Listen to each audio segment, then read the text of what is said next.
प्रिय छात्रों, आज की कक्षा में हम चर्चा करेंगे अरस्तु के परिवार और संपत्ति संबंधी विचारों पर। अरस्तु परिवार को सामाजिक जीवन की प्रथम इकाई मानते हैं। जब स्त्री पुरुष संतान उत्पन्न करने के लक्ष्य से विवाह बंधन में बंधते हैं तो परिवार की रचना होती है। और परिवार एक प्राकृतिक संस्था है जो मनुष्य जाति की निरंतरता को बनाए रखने के उद्देश्य से संगठित होती है, लेकिन इसी उद्देश्य से उसे पूर्णता प्राप्त नहीं होती है। इसके साथ ही परिवार के लिए भौतिक आवश्यकताओं की भी जरूरी होती है।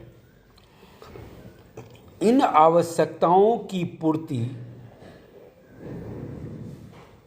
करने के लिए दास भी होते हैं, वो भी परिवार की अंग होते हैं। इस तरह परिवार एक ऐसे संबंधों का प्रतीक है जिसमें एक तरफ स्त्री पुरुष के मध्य वैवाहिक संबंध तथा दूसरी तरफ स्वामी दास संबंध, तीसरी तरफ माता पिता का संबंध, संतानों के मध्य मातृक पैतृक संबंध जैसे भाई बहन, इस तरह का संबंध। इन त्रिकोणात्मक संबंधों का समुच्चय ही परिवारों का दूसरा नाम है। अरस्तु इस तरह से परिवार की परिभाषा करते हुए कहता है, स्त्री पुरुष एवं स्वामी दास के मध्य संबंधों के योग से जो संगठन बनता है वही परिवार है। अर्थात स्त्री और पुरुष के संबंधों के योग से तथा स्वामी और दास की मध्य जो संबंध होते हैं उनके योग से जो एक संगठन बनता है, उसी संगठन को अरस्तु परिवार का नाम देते हैं। व्यक्तिक परिवार और व्यक्ति के विकास के लिए अरस्तु परिवार को या व्यक्तिक परिवार को व्यक्ति के विकास के लिए एक अनिवार्य संस्था बताते हैं। प्लेटो के पत्नियों के साम्यवाद के माध्यम से जो प्लेटो ने सामूहिक परिवार की बात की थी, खास करके संरक्षक वर्ग के लिए, उस विचार का अरस्तु खंडन करते हैं और व्यक्तिक परिवार को मान्यता देते हैं। उनके हिसाब से व्यक्तिक परिवार जो है व्यक्ति के व्यक्तित्व के विकास के लिए जरूरी है। अरस्तु की यह मान्यता है कि आत्माभिव्यक्ति, आत्मरक्षा और यौन भावनाओं की संतुष्टि के लिए परिवार व्यक्ति के लिए एक आवश्यक ही नहीं अनिवार्य संगठन है। इस तरह से जहाँ हम देखते हैं कि प्लेटो जो है परिवार को खास करके संरक्षक वर्ग के संदर्भ में एक बाधक बताते हैं, वहीं अरस्तु कहता है कि परिवार मनुष्य के लिए बाधक नहीं है, एक साधक संगठन है।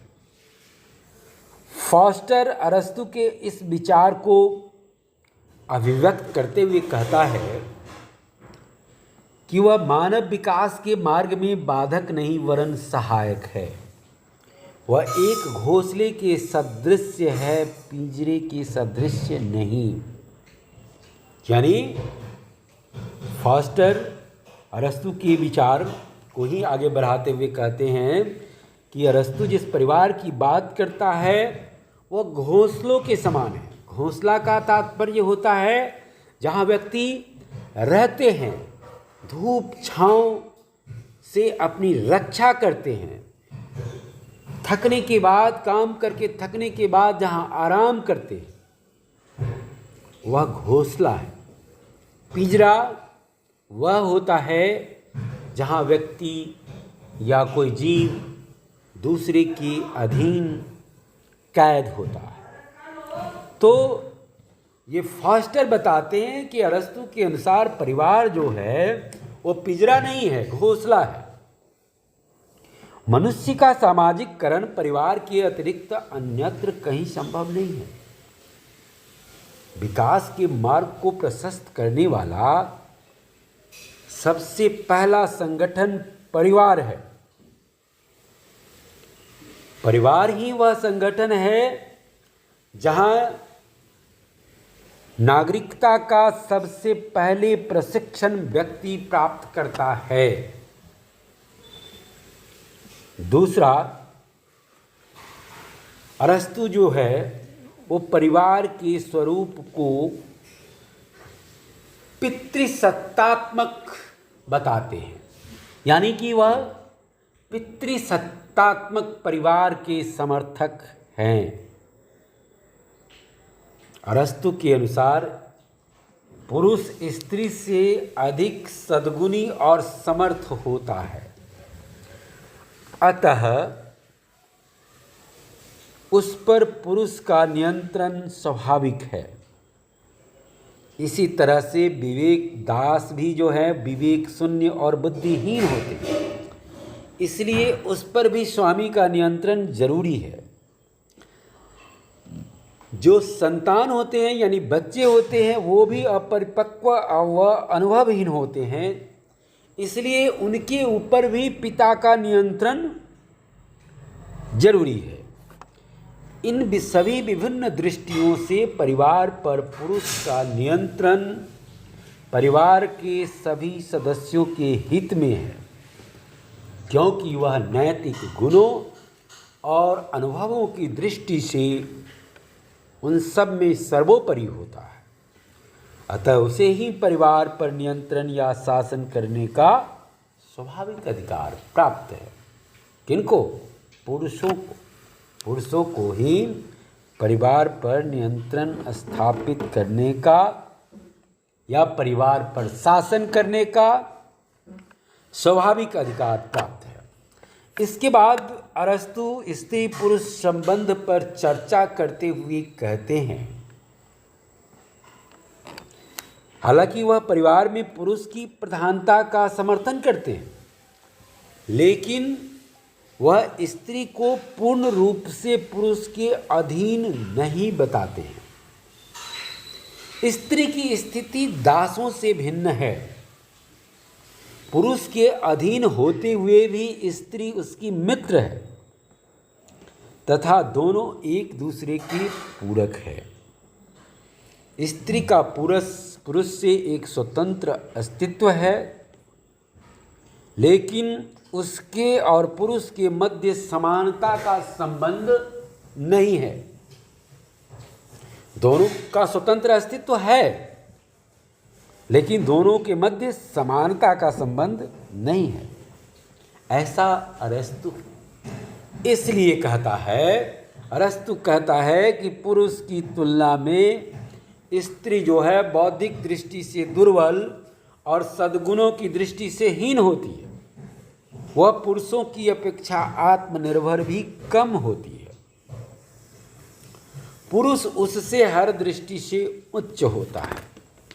अतः यह स्वाभाविक है कि वह पुरुष के शासन में रहे, लेकिन पुरुष को उसे अपना दास नहीं, अपना मित्र समझना चाहिए, अपना साझेदार समझना चाहिए और वो एक सहयोगी के रूप में उसके साथ व्यवहार करना चाहिए तथा स्त्रियों के कार्यक्षेत्र में अवांछित हस्तक्षेप पुरुष को नहीं करना चाहिए। आगे फिर विवाह और राज्य पर अरस्तु चर्चा करते हुए कहते हैं, कि आदर्श राज्य की आवश्यकताओं को ध्यान में रखते हुए विवाह पर राजकीय नियंत्रण जरूरी है। यानी विवाह के लिए वह कहते हैं कि विवाह स्त्री पुरुष के मध्य हो, लेकिन राज्य के नियंत्रण में हो। राज्य स्त्री के लिए 18 वर्ष तथा पुरुष के लिए 37 वर्ष की आयु निर्धारित करते हैं। यानी पुरुषों की उम्र 37 वर्ष होनी चाहिए और स्त्रियों की 18 वर्ष।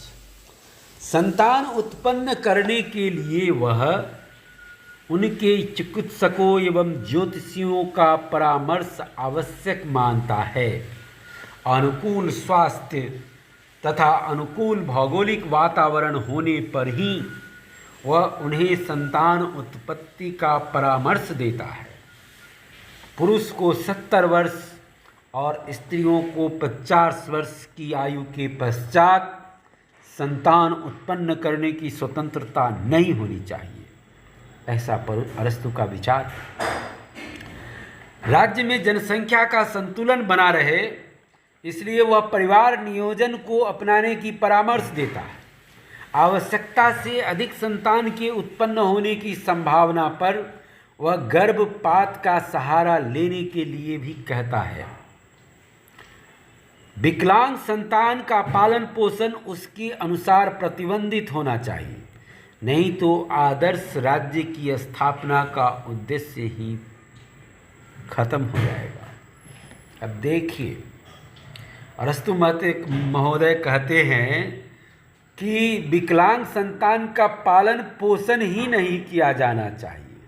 यदि ऐसा किया गया तो उसका जो लक्ष्य है आदर्श राज्य का, वह समाप्त हो जाएगा।